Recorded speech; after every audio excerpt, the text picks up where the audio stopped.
With me today is Debrah Williamson. She is the author of over 30 novels, and she's here today to talk about Paper Hearts, which is a finalist in the Oklahoma Book Awards this year.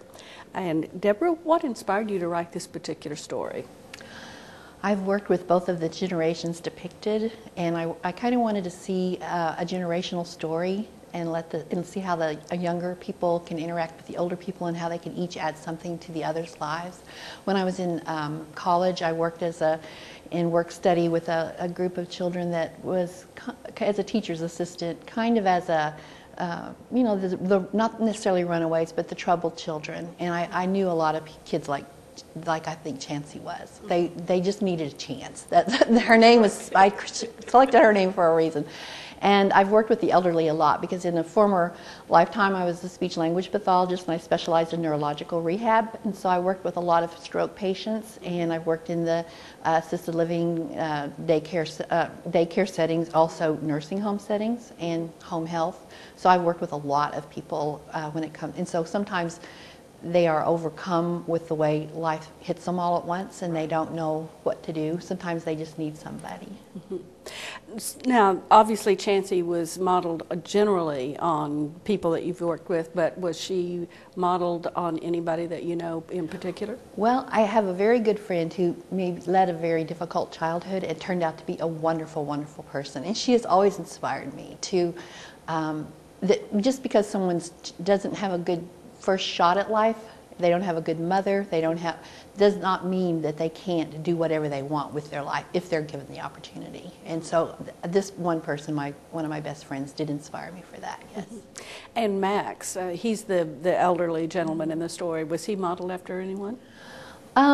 He's more of a composite of a lot of elderly people that I've worked with, and of course at my age now, my uncles and aunts and so forth are getting to be Max's age, and I have my father's brother is a very, very active man about Max's age, and I kind of used him a little bit. Mm-hmm. Not necessarily the personality, but just I know what a handle they have on life. Right, right. Now this is set in a small town. I know that you don't live in the smallest town in Oklahoma. So but I grew up in one. You grew up in one? Yes. Okay. I grew up in Claremore, which is the home of Will Rogers, and it was a very small town. It's grown quite a bit. It's been the center of a lot of economic and real estate growth and so forth over the last few years. But when I was growing up, it was a really small town. And I just think that small town living, when I was young, all I could wait to do was get out of a small town. And now I think small town living is really the way to go. Okay, so you really drew on your childhood experiences rather than going back. And throughout the story, Max and Chancey both end up having to deal with state institutions, with lawyers, with all kinds of rules and regulations in the medical profession, and in fact with a few representatives of same. So did you have to do research on that? A lot of that comes from my own personal experience, having dealt with helping my father after he had a major stroke and had to deal with the medical community and rehab and so forth, working with my mother under some circumstances too. Plus, as a speech pathologist, I worked in a lot of medical settings and working with doctors, neurologists, and regular physicians. So I've had a lot of experience working with the medical profession. And interestingly enough, my editor felt like the story needed a villain, and she wanted me to turn the social worker into the villain. And I know enough social workers that I know even when what they do hurts the person they're working for, they're trying to help them. And I have gotten emails from readers who are social workers who are happy with the way the social worker is portrayed. So that's what I wanted to do, to let people know that just because one person doesn't like that particular thing that the person's doing, they're still trying to help and they're still trying to do their job. And sometimes that's not what we want. Well, there are times when constraints of law or the situation requires somebody's got to get hurt, really, if you're going to proceed at all. And I think in Max's case, his wife Hannah, who's never actually in the book because she has passed away before the book starts, but she's a very, very important character because her presence influences and informs a lot of Max's decisions.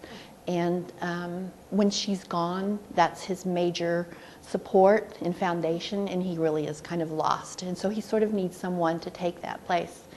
It's actually, in movie parlance, this would be called a buddy love genre. Not because there's a romantic love, but because one person, the hero, who I think is Max, is incomplete, and he needs somebody or another person to complete him. And of course, Chancey's it's a dual situation, so Chancey is incomplete, and she needs someone to complete her. And they find each other, and it just kind of shows you don't have to be born into the perfect family, you can make your own. Right. Well, and there are the neighbors. Jenny and her family become part of Max's family as well. Right. And he, at the beginning of the book, he's shying away because he does not want his neighbors to know how he's struggling. And yet when Chancey comes along, she kind of forces him in a way, if they're going to make that situation work. It kind of forces. Well, especially if social workers are going to be poking around and asking questions. I think a reviewer in the Dallas Morning News said something about this was one of the few books that was about child abuse that didn't make you sad, didn't depress you too much, and that there was a line that Chancey had in it about isn't every story you tell, even if it's fiction, it's still from the heart, kind of. And I think that's what I was trying to do. And I had a social worker email me and say, even though this is fiction, this happens things like this happen every day. And she said it lets people know that it's out there and makes these two populations a little more visible to society. And that was my goal, to give them a voice, because a lot of times they're the only voiceless parts of our society. Yeah, well, and I sometimes think that's because we're just hurrying by too fast to hear anything that they might want to say. We kind of look at the elderly sometimes, unfortunately, that, well, they've done their bit and it's over for them. Just, sit here and be happy. Right. They still have a lot to give. And we look at children like, well, do what I say because, I know more than you. And they sometimes, Chancey is an example of a child who created her own way of surviving. She struck me as extremely precocious, and I think that was mostly, if there was going to be an adult in the situation that she was born into, it was going to have to be her. And I think she was lucky enough to be able to make that transition. And then, as you said, she didn't hitchhike, but she got dropped off in this small town. Well, and one of the things she did is I think there's at the very end of her chapter, the beginning, she comments that she has to go quiet and still and disappear, like a fawn in the forest. A lot of troubled children are outspoken. They, make a lot of noise. They create a lot of problems. They're trying to get attention and they don't know how to get it the right way. But I have known children like Chancey that they're just little quiet pools of you don't know what, because nobody gives them a chance. Right. And that's why I named her Chancey, actually, because she needed a chance, really. Right. But she becomes quiet, and she goes inside, and she lives in her mind, and she creates a life for herself in her mind that Max gives her a chance to create that life outside. Right. Well, I think you did a wonderful job with that. Thank you. And I want to thank you so much for being with us. Thank you for having me. Debrah Williamson has been here telling us about her novel Paper Hearts, which is a finalist for the Oklahoma Book Awards this year.